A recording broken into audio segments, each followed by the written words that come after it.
আপনি কি জানেন, সব হার্ট অ্যাটাক বুকের তীব্র ব্যথা দিয়ে শুরু হয় না।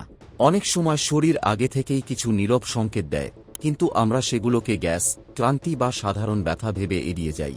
আজ জানবেন এমন 5টি লক্ষণ যা সময়মতো চিনতে পারলে বড় বিপদ এড়ানো সম্ভব। ভিডিওটি শেষ পর্যন্ত দেখুন, কারণ শেষের লক্ষণটি এমন যা অনেকেই গুরুত্ব দেন না। 1 নম্বর, বুকে চাপ বা অস্বস্তি। হার্ট অ্যাটাকের সময় সবসময় তীব্র ব্যথা নাও হতে পারে। অনেকের ক্ষেত্রে বুকে চাপ, ভারী লাগা, জ্বালা পোড়া বা অস্বস্তি অনুভূত হয়। এটি কয়েক মিনিট থাকতে পারে বা মাঝে মাঝে আসা যাওয়া করতে পারে। এমন হলে অবহেলা করবেন না। 2 নম্বর, কাঁধ, হাত, ঘাড়, চোয়াল বা পিঠে ব্যথা।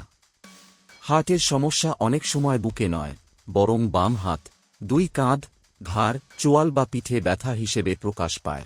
বিশেষ করে কোনো স্পষ্ট কারণ ছাড়াই এমন ব্যথা শুরু হলে সতর্ক থাকুন। 3 নম্বর, শ্বাসকষ্ট বা অস্বাভাবিক ক্লান্তি।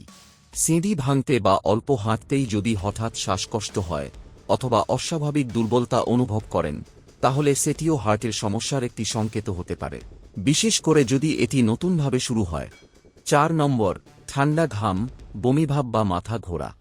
কোনো পরিশ্রম ছাড়াই হঠাৎ ঠান্ডা ঘাম, বমি বমি ভাব বা মাথা ঘোরা, এগুলো হার্ট অ্যাটাকের সঙ্গে দেখা যেতে পারে। অনেকেই এটিকে গ্যাস বা বদ হজম ভেবে ভুল করেন। 5 নম্বর, লক্ষণগুলো বারবার ফিরে আসা। যদি বুকে অস্বস্তি, শ্বাসকষ্ট বা উপরের যে কোনো লক্ষণ বারবার ফিরে আসে, তাহলে অপেক্ষা না করে দ্রুত চিকিৎসকের পরামর্শ নিন। হার্ট অ্যাটাকের ক্ষেত্রে সময়ই সবচেয়ে গুরুত্বপূর্ণ।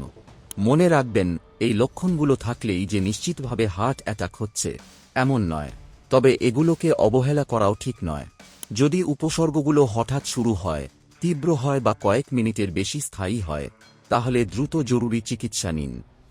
এমন আরও স্বাস্থ্য বিষয়ক ভিডিও পেতে ভিডিওটি লাইক করুন, চ্যানেলটি সাবস্ক্রাইব করুন এবং ভিডিওটি আপনার পরিবার ও বন্ধুদের সঙ্গে শেয়ার করুন।